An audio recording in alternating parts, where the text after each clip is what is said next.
இயேசு கிறிஸ்துவின் நாமத்தினாலே இந்த காணொளியை காண வந்திருக்கும் உங்கள் அனைவருக்கும் என் அன்பான வாழ்த்துக்கள். உங்கள் அனைவரும் நலமாக இருக்கிறீர்கள் என்று நான் நம்புகிறேன். இந்நாளில் கடவுளுக்கும் மனிதகுலத்திற்கும் இடையே நிலவும் உறவின் தன்மையை நாம் ஆராய்ந்து பார்ப்போம். அவ்வாறு செய்வதற்கு முன் இத்தளத்துடன் இணைந்திருக்கும் உங்களில் பலர் உங்கள் நண்பர்களையும் இங்கு வந்து பார்வையிடவும் எங்களுடன் இணையவும் அழைக்குமாறு நான் ஊக்குவிக்க விரும்புகிறேன். கடவுளுக்கும் மனிதர்களுக்கும் இடையிலான உறவை வேத வசனங்கள் பல்வேறு வழிகளில் தெளிவாகச் சித்தரிக்கின்றன.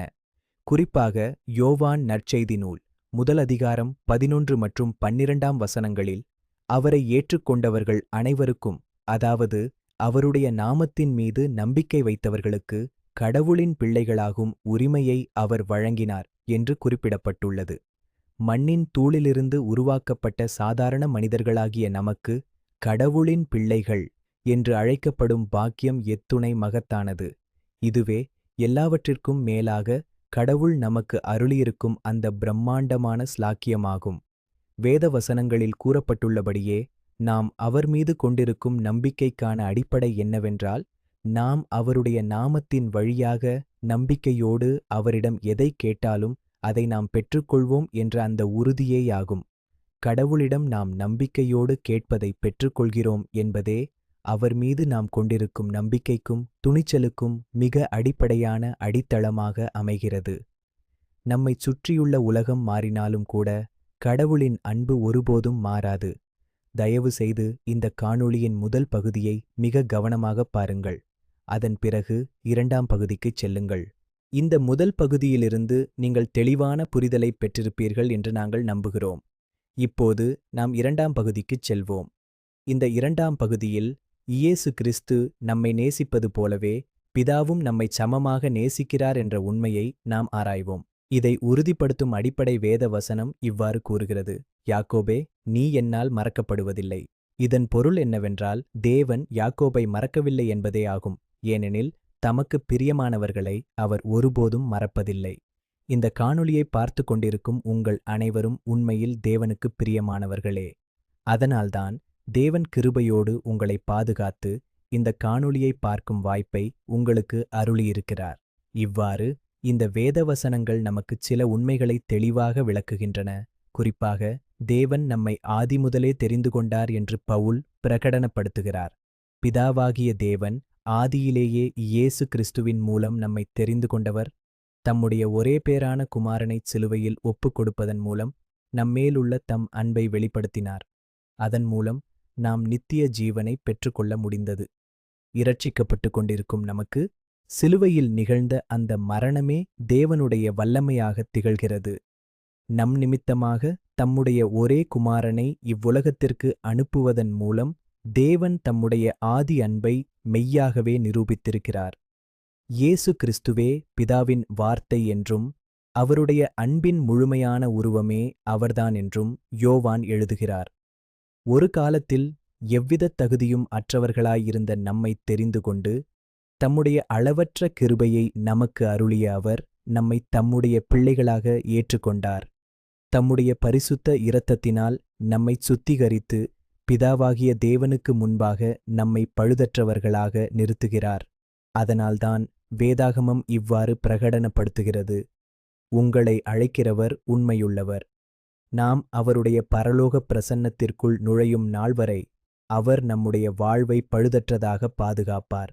எனவே இந்த தெய்வீகத் தொடரின் 3ஆம் பகுதியில் இந்த பயணத்தின் ஒரு மிக முக்கியமான கட்டத்தை நாம் ஆராயவிருக்கிறோம். இந்த காணொளித் தொடரின் முதல் 2 பகுதிகளை நீங்கள் இப்போது தெளிவாக கண்டுகளித்திருக்கிறீர்கள். இந்த 2 பகுதிகளையும் நீங்கள் முழுமையாக புரிந்து கொண்டிருப்பதை உறுதிப்படுத்திக் கொள்ளுங்கள். ஏனெனில் அப்போதுதான் 3ஆம் பகுதியை நீங்கள் புரிந்து கொள்வது மிகவும் எளிதாக இருக்கும். இந்த ஒரே காணொளியை நான் ஏன் 3 தனித்தனி பகுதிகளாக பிரித்திருக்கிறேன் என்று உங்களில் சிலர் வியக்கலாம்.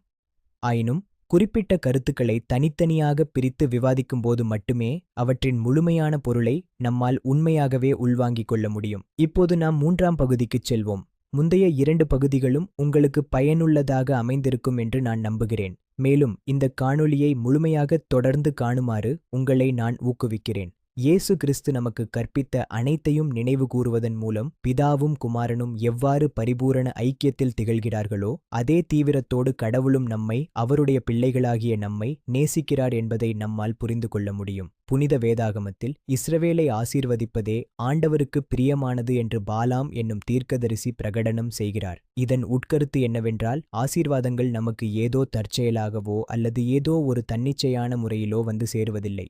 மாறாக தம்முடைய பிள்ளைகளை ஆசீர்வதிக்கும் செயலை கடவுள் தம்முடைய சொந்த மகிழ்ச்சியாகவே கருதுகிறார்.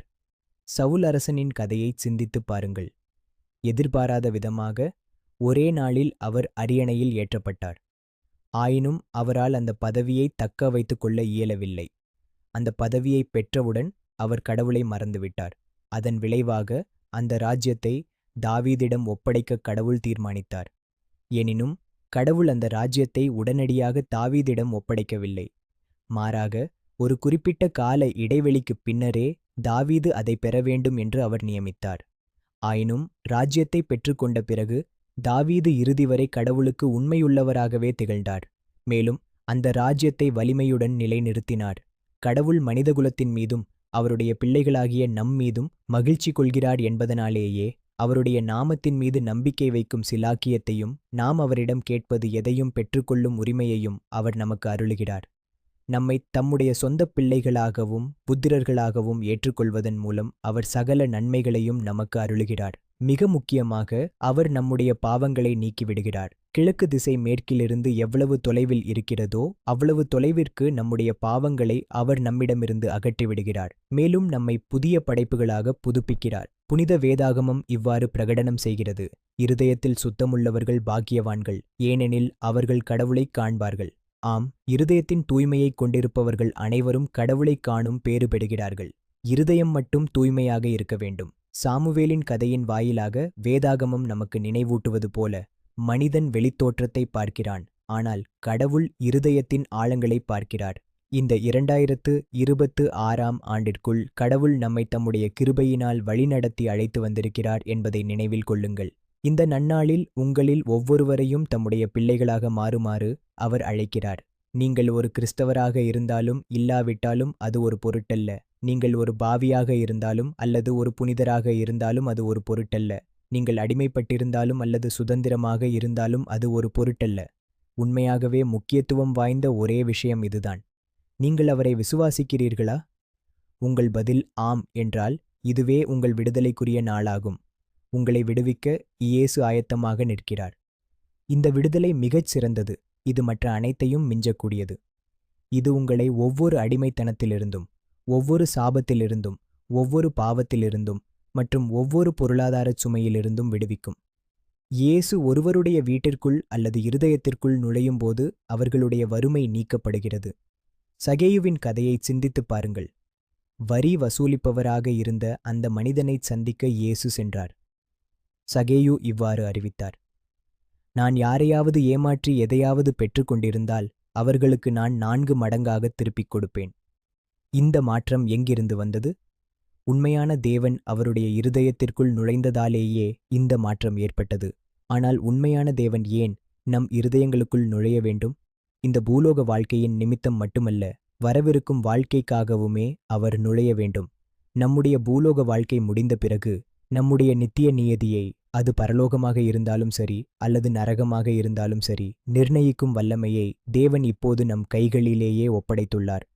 நீங்கள் இப்போது அவரை ஏற்றுக்கொண்டால் அவர் உங்களுக்கு நித்திய ஜீவனையும் பரலோக ராஜ்யத்தையும் அருளுவார் என்பதில் எவ்வித சந்தேகமும் இல்லை. இந்த தெய்வீகச் செய்தியின் 3 பகுதிகளுமே உங்களுக்கு ஒரு ஆசீர்வாதமாக அமைந்திருக்கும் என்று நாங்கள் நம்புகிறோம். இந்த வீடியோவை நீங்கள் முழுமையாக பார்த்திருப்பீர்கள் என்றும் இது உங்களுக்கு பயனுள்ளதாக அமையும் என்றும் நாங்கள் விசுவாசிக்கிறோம். தேவன் நிச்சயமாக உங்களை ஆசீர்வதிப்பார். தயவுசெய்து உங்கள் கருத்துக்களையும் பின்னூட்டங்களையும் எங்கள் கருத்துப் பகுதியில் கமெண்ட்ஸ் செக்ஷன் பகிர்ந்து கொள்ளுங்கள். தொடர்ந்து எங்கள் சேனலை பின்தொடருங்கள். எல்லாவற்றிற்கும் மேலாக எங்கள் ஊழியத்திற்காக தேவனிடம் ஜெபிக்க நினைவில் கொள்ளுங்கள். மேலும் இந்த வீடியோவை குறைந்தது வேறு 5 பேருடனாவது பகிர்ந்து கொள்ளுமாறு நாங்கள் உங்களை ஊக்குவிக்கிறோம். தேவன் உங்களை ஆசீர்வதிப்பாராக. மீண்டும் உங்களை சந்திக்க நாங்கள் ஆவலுடன் காத்திருக்கிறோம். ஆமென்.